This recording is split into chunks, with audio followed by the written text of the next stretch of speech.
भारत माता की। बहनों और भाइयों, ये बिहार की आवाज नहीं लग रही है। अपनी आवाज को पूरे बिहार तक पहुंचाइए। भारत माता की, भारत माता की, भारत माता की। वंदे वंदे वंदे। सियावर रामचंद्र भगवान की, माता जानकी की, माता जानकी की। नमः पार्वती पतये हर हर।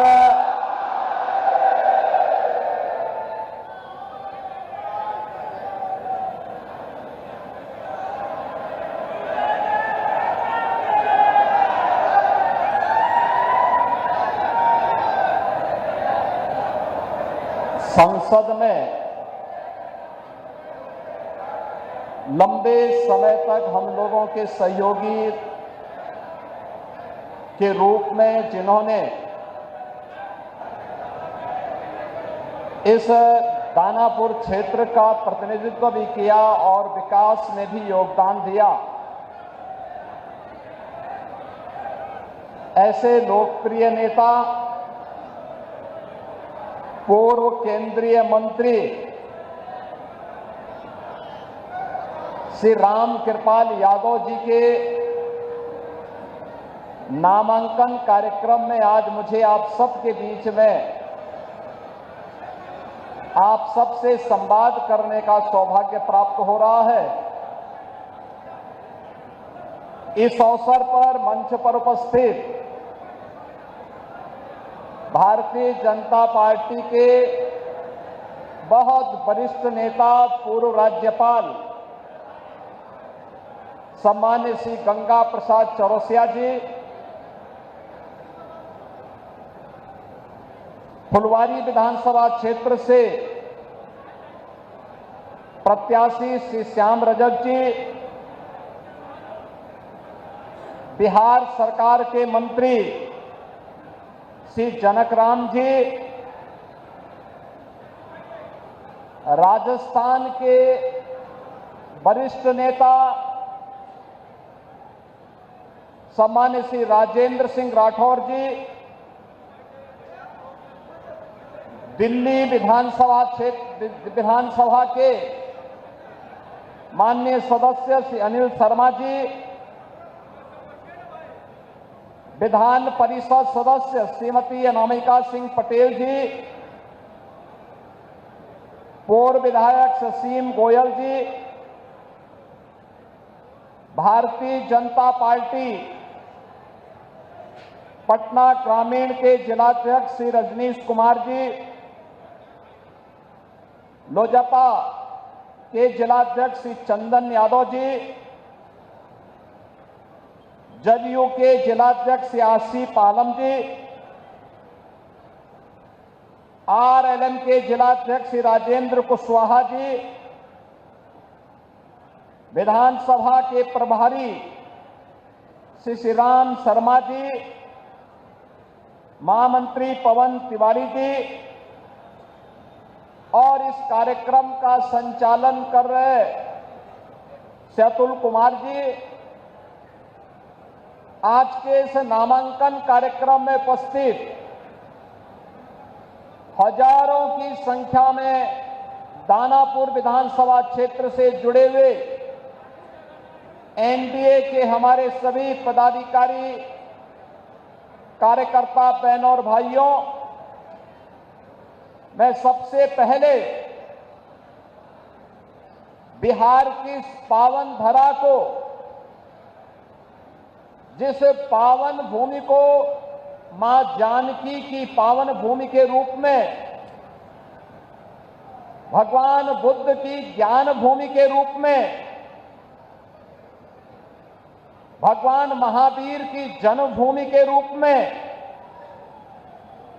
लोकतंत्र की जननी के रूप में जाना जाता है, इस पावन धरा को कोटि कोटि नमन करते हुए आप सभी का मैं हृदय से अभिनंदन करता हूं।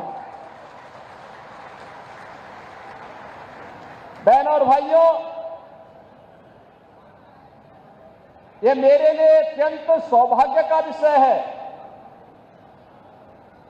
कि दीपावली और छठ महापर्व के पूर्व मुझे अपने पुराने साथी श्री राम कृपाल यादव जी के नामांकन कार्यक्रम में भाग लेकर के दानापुर में आने का अवसर प्राप्त हुआ, क्योंकि दानापुर इसकी अपनी महत्ता है। आप भारत के महान गणतज्ञ और जिनके नाम पर भारत ने अपना उपग्रह छोड़ा था, ऐसे आर्यभट्ट का नाम जानते होंगे। ये दानापुर उनकी जन्मभूमि भी है।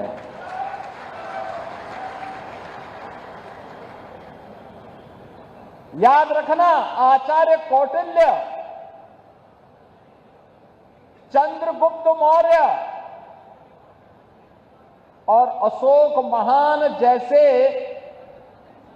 महाप्रतापी राष्ट्र शिल्पियों को देने वाला हमारा यह बिहार और गुरु गोविंद सिंह जी महाराज की पावन जन्मभूमि के रूप में भी हमारा यही बिहार और यही क्षेत्र जाना जाता है। गुरु गोविंद सिंह जी ने कहा था कि देहु सिवावर मोही है, शुभ कर्मन ते कबहू न टरो।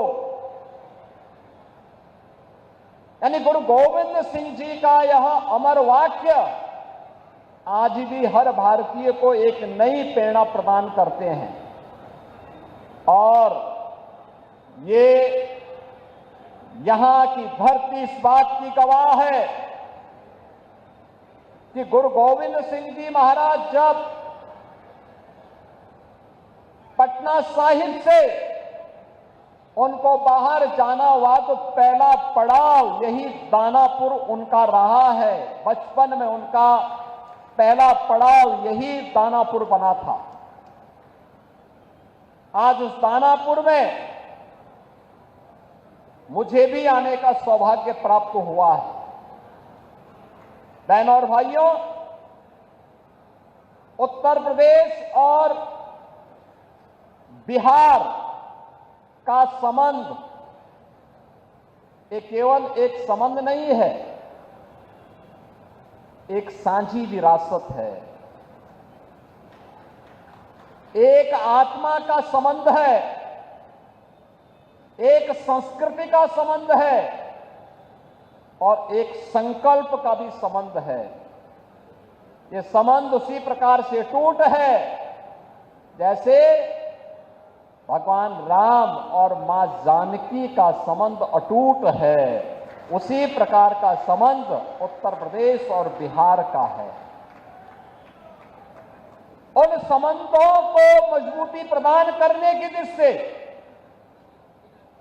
आज डबल इंजन की सरकार बिहार में फिर से स्थापित हो और डबल इंजन सरकार में बिहार की गति डबल स्पीड से आगे बढ़ती हुई दिखाई दे। जो कार्य पिछले 20 वर्षों में माननीय श्री नीतीश कुमार जी के नेतृत्व में डबल इंजन की एनडीए की सरकार ने करके दिखाया है, वह गति, वह स्पीड इसी प्रकार से बनी रहे, इसके लिए अपने बिहार के बहनों और भाइयों का आह्वान करने के लिए आज मैं यहां दानापुर से आह्वान करने के लिए आपके बीच में आया हूं। बहनों और भाइयों, कौन नहीं जानता है 1990 से 2005 तक बिहार का जंगल राज और परिवारवाद आपने देखा होगा। कौन वे लोग थे जिन्होंने बिहार की ज्ञान भूमि को, बिहार की इस आध्यात्मिक ज्ञान भूमि को परिवारवाद और अपराध की भूमि बना करके यहां के हमारे नौजवानों के सामने पहचान का संकट खड़ा कर दिया था। यहां विकास के नाम पर उस कालखंड में किस प्रकार की अराजकता फैलाई गई थी, ये किसी से छुपा हुआ नहीं। विकास के नाम पर यहां पर पेशेवर गुंडे और माफियाओं को सत्ता का संरक्षण 1990 से 2005 के बीच में प्रदान करके पूरे बिहार के विकास को बाधित कर दिया गया था। बिहार के नागरिकों के सामने, बिहार के नौजवानों के सामने पहचान का संकट खड़ा हो गया था और वह व्यक्ति बिहार से प्लान कर रहा था, जिसके मन में एक भाव था बिहार के बारे में कुछ करने की, बिहार को आगे बढ़ाने की और बिहार की अपनी उस परंपरा को, जिसने कभी भारत को नेतृत्व दिया था, भारत के स्वर्ण युग को लाने का अवसर जिस बिहार ने दिया था, अपने पूर्वजों की स्थापना को पुनर्स्थापित करने का जो जज्बा था, उस जज्बे को उस कालखंड में किस प्रकार से रौंदने का काम हुआ था, यह किसी से छुपा हुआ नहीं। और इसीलिए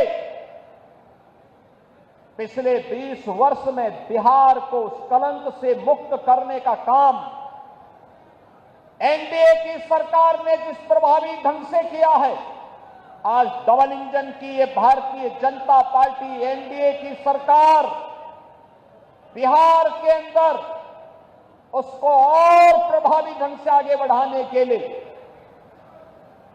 इस चुनाव में फिर से बिहार वासियों का आह्वान करने के लिए आई है। बहनों और भाइयों, अब बिहार में यहां के विकास को कोई बाधित नहीं कर सकता। यह अपराध को कोई अपना जन्मसिद्ध अधिकार नहीं बना सकता। अब बिहार में अपराध को अपनी पपौती बना करके अपहरण का उद्योग चलाने का दुस्साहस नहीं कर सकता। अब तो केंद्र सरकार ने और राज्य सरकार ने मिलकर के विकास के जिन कार्यक्रमों को आगे बढ़ाया है, उन कार्यक्रमों में अब पेशेवर माफिया और अपराधी कहीं बाधक नहीं बन पाएंगे। इस दृष्टि से आज एनडीए की सरकार ने बिहार के अंदर भी प्रभावी भूमिका के साथ कार्य करना प्रारंभ किया है। आज बिहार का नौजवान जब बिहार से बाहर जाता है, हर क्षेत्र में अपनी एक पहचान बना के दिखाता है। वह जिस भी क्षेत्र में गया, लेकिन कुछ लोगों ने 1990 से लेकर 2005 तक बिहार के नौजवानों की प्रतिभा को कुंद करने का काम किया था।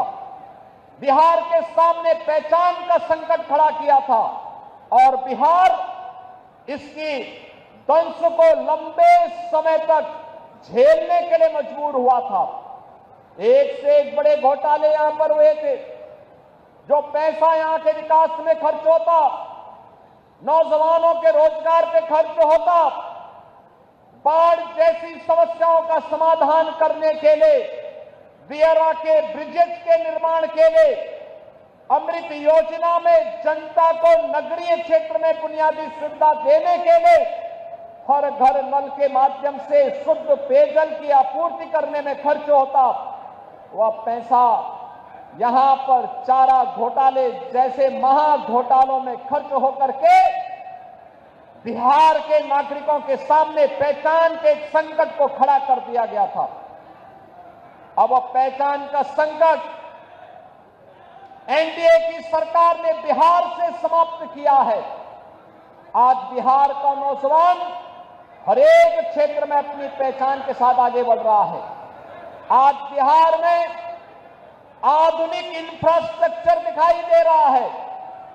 अब बिहार में विकास की इस दौड़ में बिहार की इस नई प्रतिस्पर्धा को बाधित करने के लिए फिर से आरजेडी और कांग्रेस में और उनके सहयोगी दलों में, इंडी गठबंधन में फिर से एक उन्होंने शरारत शुरू की है।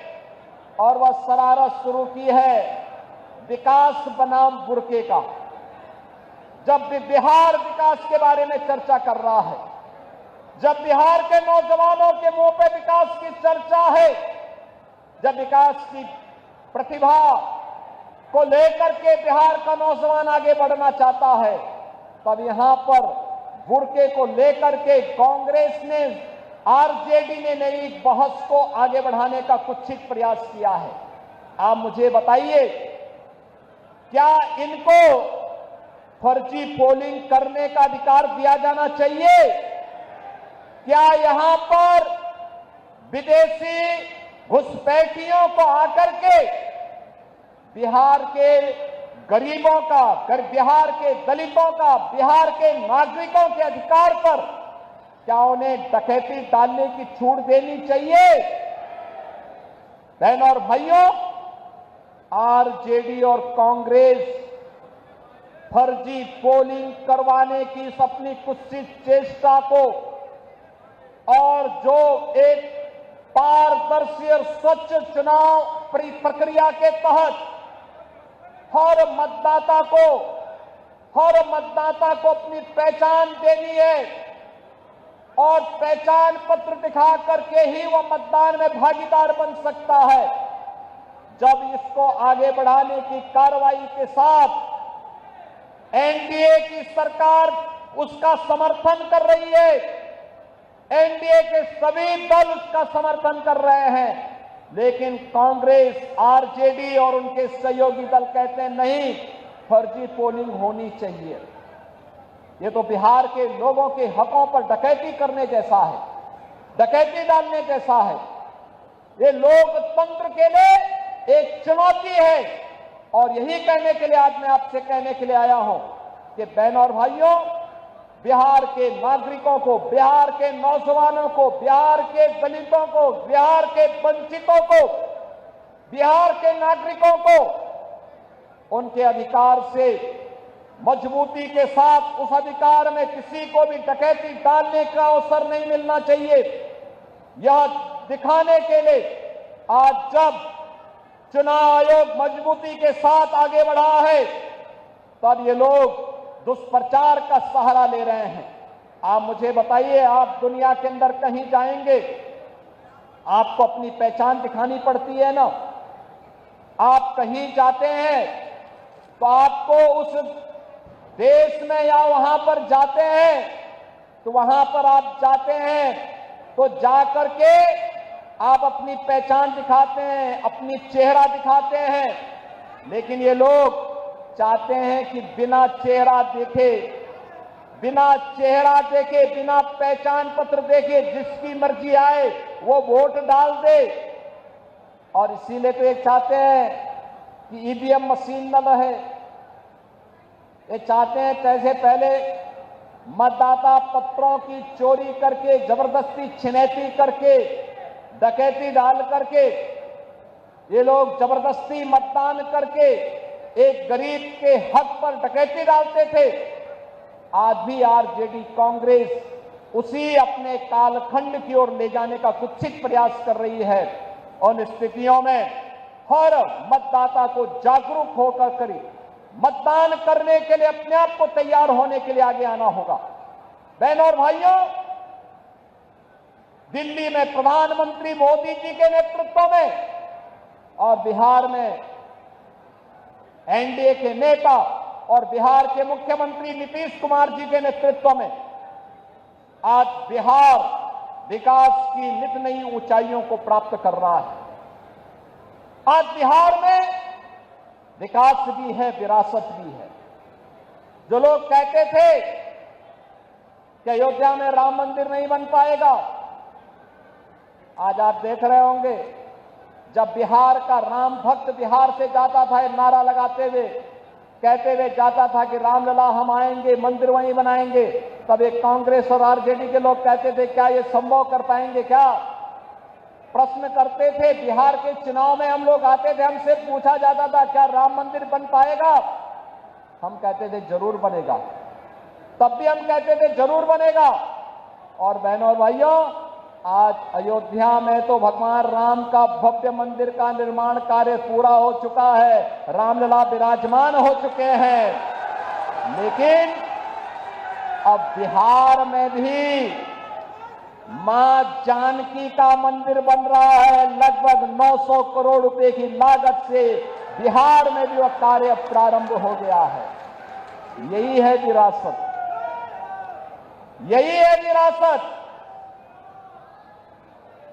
यही है हमारी विरासत।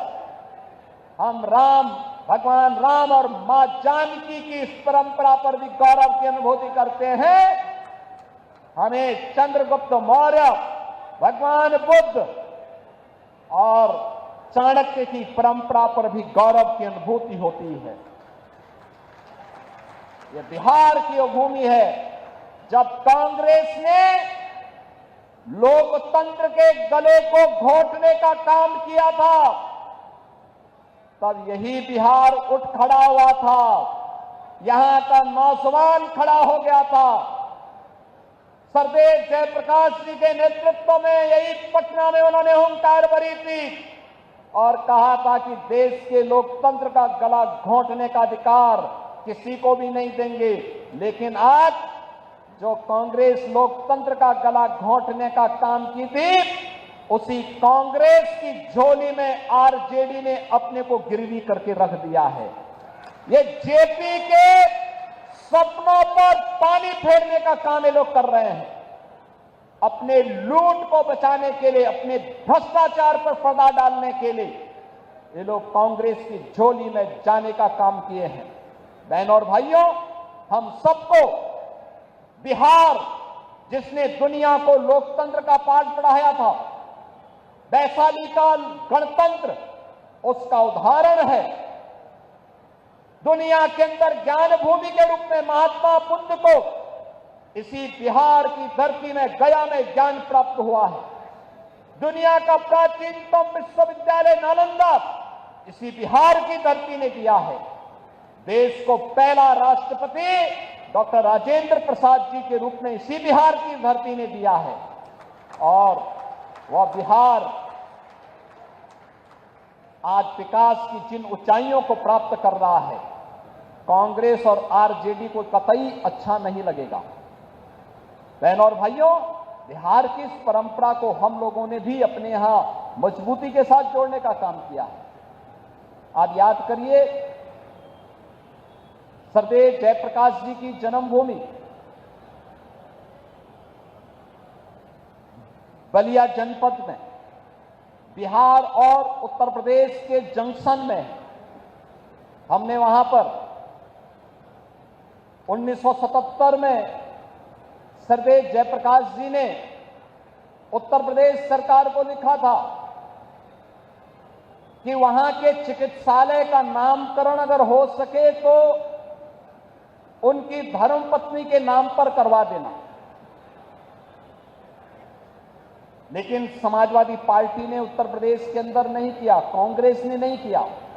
लेकिन जब उत्तर प्रदेश में हमारी सरकार आई, उत्तर प्रदेश में डबल इंजन की भाजपा की सरकार आई, हमने सबसे पहला काम किया, जयप्रकाश जी की जन्मभूमि में बने हुए चिकित्सालय को भव्य स्वरूप देकर के उनकी धर्मपत्नी के नाम पर उस चिकित्सालय का नामकरण किया है। उनकी जन्मभूमि को बेहतरीन कनेक्टिविटी के साथ जोड़ा है। सरदेव जयप्रकाश जी का भव्य स्मारक बनाया है। हमें प्रयागराज की धरती पर पहला, यानी उत्तर प्रदेश का नेशनल लॉ यूनिवर्सिटी बनानी थी। लोगों ने कहा किस नाम से बनेगा? मैंने कहा देश के पहले राष्ट्रपति डॉक्टर राजेंद्र प्रसाद जी के नाम पर बनेगा।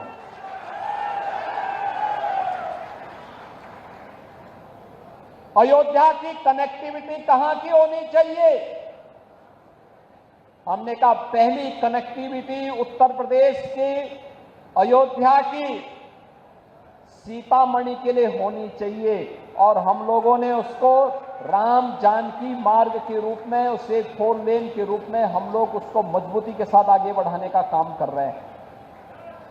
बहनों और भाइयों, उत्तर प्रदेश और बिहार की विरासत मजबूती के साथ आगे बढ़ेगी।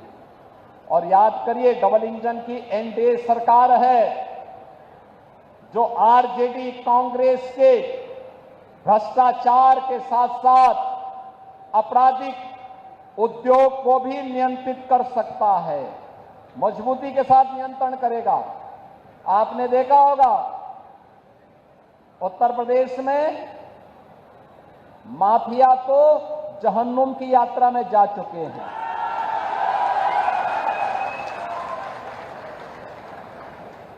उत्तर प्रदेश में बड़े बड़े जो दुर्दांत अपराधी पहले अपने आप को छाती ठोक करके अपहरण उद्योग में लिप्त थे, आरजेडी के ही पार्टनर वहां पर भी इस अराजकता को फैलाते थे। आज उनकी क्या दुर्गति हो रही है। और हम लोगों ने तो इनकी प्रॉपर्टी को भी जब्त करके गरीबों के लिए आवास बनाने प्रारंभ कर दिए।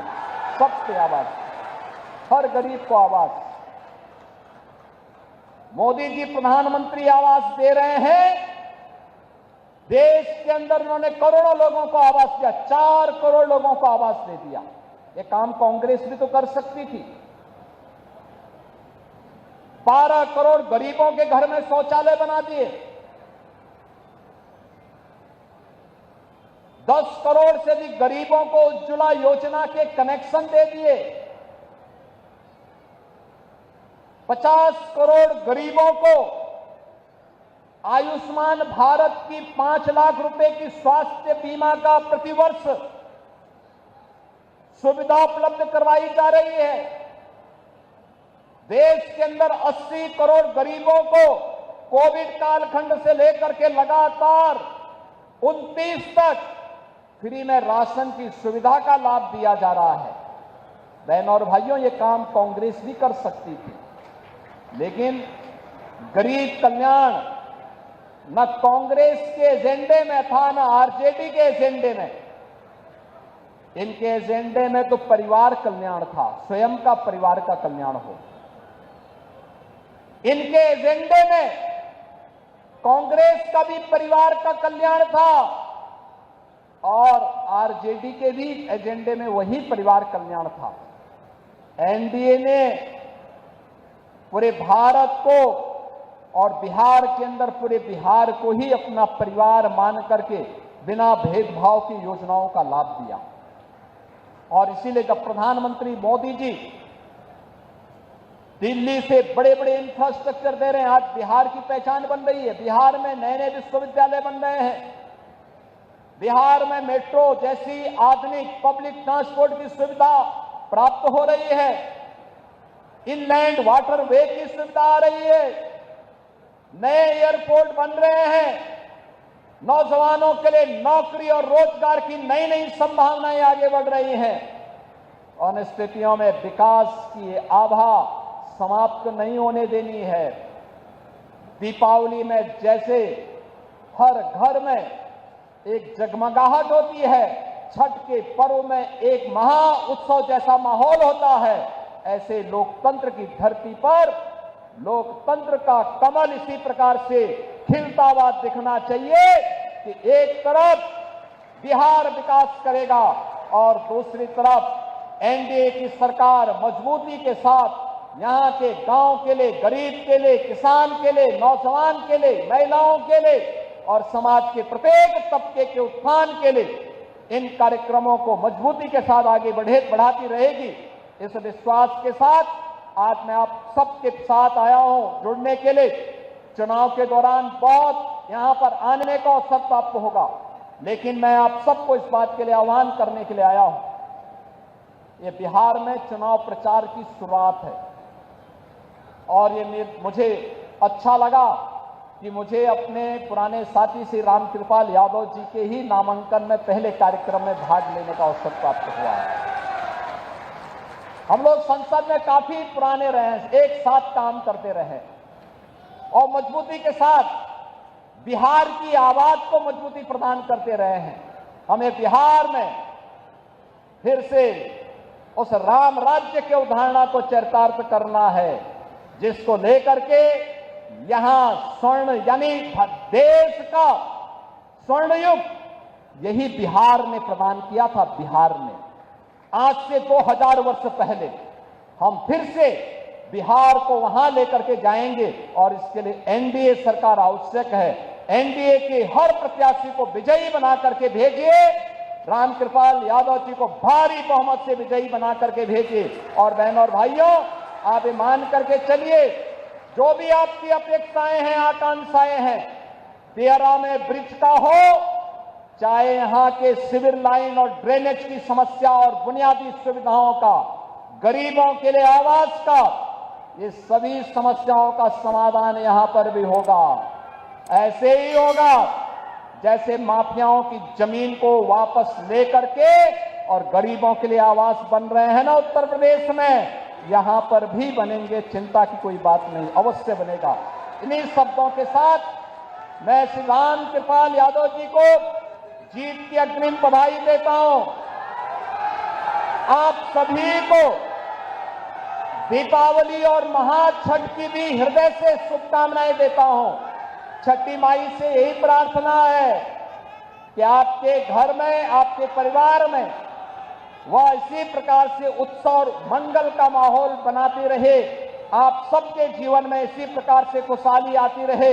इस विश्वास के साथ मैं अपनी वाणी को देता हूं विराम। मेरे साथ बोलेंगे जय जय श्री राम।